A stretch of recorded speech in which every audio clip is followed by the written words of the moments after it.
একটা সিগারেট শুধু আপনার ফুসফুসই না, ধীরে ধীরে পুরো শরীরকে ধ্বংস করে দিতে পারে। প্রতি বছর লাখ লাখ মানুষ ধূমপানের কারণে মারা যায়। আর ভয়ঙ্কর বিষয় হলো, অনেকে বুঝতেই পারে না ক্ষতিটা কতটা ভয়াবহ।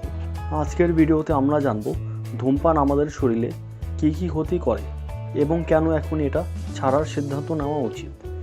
বুঝে নাও। চ্যানেলে নতুন হয়ে থাকলে অনুরোধ করব সাবস্ক্রাইব করুন, আর যারা ফেসবুক থেকে দেখছেন তারা ফলো করতে ভুলবেন না। চলুন শুরু করি। সিগারেটের ধোঁয়ায় থাকে প্রায় 7,000-এরও বেশি রাসায়নিক পদার্থ।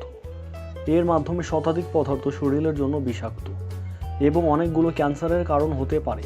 সবচেয়ে ভয়ঙ্কর উপাদান হলো নিকোটিন। এটা খুব দ্রুত আসক্তি তৈরি করে, ফলে একবার ধূমপানের অভ্যাস হলে তা ছাড়তে অনেক কষ্ট হয়। ধূমপানের সবচেয়ে বড় ক্ষতি হয় ফুসফুসে।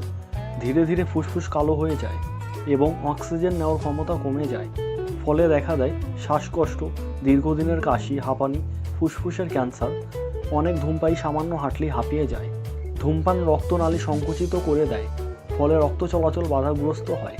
এর কারণে বাড়ে হার্ট অ্যাটাক, উচ্চ রক্তচাপ, স্ট্রোকের ঝুঁকি। অনেক সময় অল্প বয়সেও বড় ধরনের হৃদরোগ হতে পারে। ধূমপান শুধু শরীর নয়, মস্তিষ্ককেও ক্ষতি করে। এটা স্মৃতিশক্তি কমাতে পারে, মনোযোগ নষ্ট করতে পারে এবং মানসিক চাপ ও উদ্বেগ বাড়াতে পারে।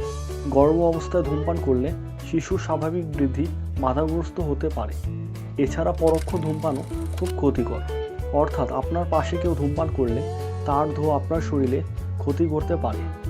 বিশেষ করে শিশুদের জন্য এটা অনেক বিপজ্জনক।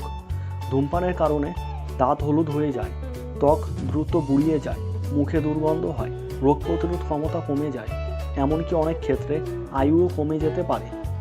ভালো খবর হলো, ধূমপান ছাড়ার পর শরীর ধীরে ধীরে সুস্থ হতে শুরু করে। কয়েক ঘন্টার মধ্যে রক্তচাপ স্বাভাবিক হতে শুরু করে, কয়েক সপ্তাহ পরে শ্বাস নিতে সহজ লাগে, আর দীর্ঘমেয়াদী ক্যান্সার ও হৃদরোগের ঝুঁকি কমে যায়। অর্থাৎ আজ থেকেই ধূমপান ছাড়ার সিদ্ধান্ত আপনার জীবন বদলে দিতে পারে। মনে রাখবেন, ধূমপান সাময়িক আনন্দ দিলেও এটা ধীরে ধীরে জীবনকে ছোট করে দেয়।